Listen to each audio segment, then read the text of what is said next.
কি হলো, দাঁড়িয়ে পড়লে কেন? জুতোটা পালিশ করে দাও।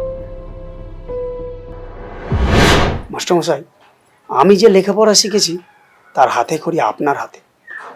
দীপিকা আপনারই মেয়ে, আমার বিয়ে করতে কোনো আপত্তি নেই যদি দীপিকার কোনো আপত্তি না থাকে। তবুও আকাশ, তুমি একবার একান্তে দীপিকার সঙ্গে শুধু কথা বলে নাও। কোনো প্রয়োজন নেই মাস্টারমশাই। কি করেন আপনি?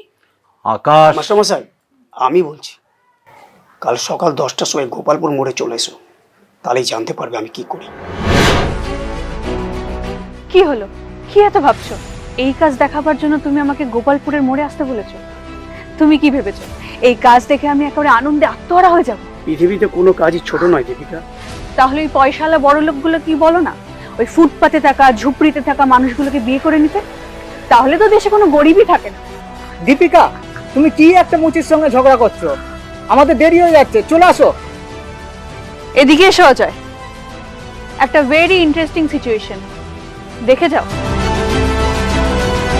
বলো, এই মানুষটাকে দেখো। কি দেখবো? এ তো একটা মুচি। এ আমাকে বিয়ে করবে বলে আমার ঘরে গিয়েছিল। কি বলছো কি তুমি? একটা মুচি তোমাকে? সবই আমার বাবার মেহেরবানি। ছেলেবেলায় উনি আমার বাবার স্টুডেন্ট ছিলেন। তোমার বাবা জীবনেও শোধরাবে না, ফালতু সময় নষ্ট করে লাভ নেই, চলো এখান থেকে। তুমি নিশ্চয়ই আমার মনের কথাটা বুঝতে পেরে গেছো। শেষে একটাই কথা বলবো, বামুন হয়ে চাঁদে হাত দেওয়ার চেষ্টা করো না। চলো।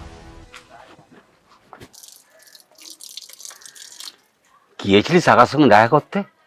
আমার বড্ড অবাক লাগছে বাবা, তুমি ওই একটা মুচির সঙ্গে আমার বিয়ে ঠিক করেছো। মুচি? কে মুচি?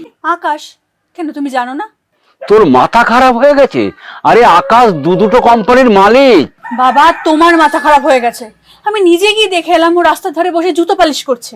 নিশ্চয়ই এর পিছনে কোনো ব্যাপার আছে। তুই আর একবার গিয়ে আকাশের সঙ্গে দেখা কর মা।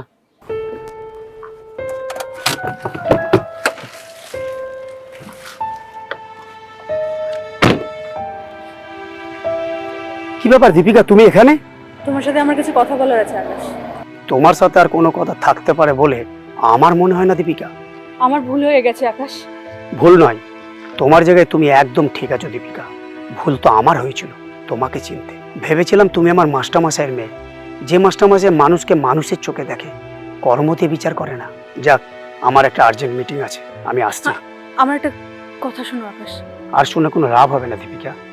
আমি যার দিক থেকে একবার মুখ ফিরে নিই, আমি সেদিকে আর ঘুরেও তাকাই না।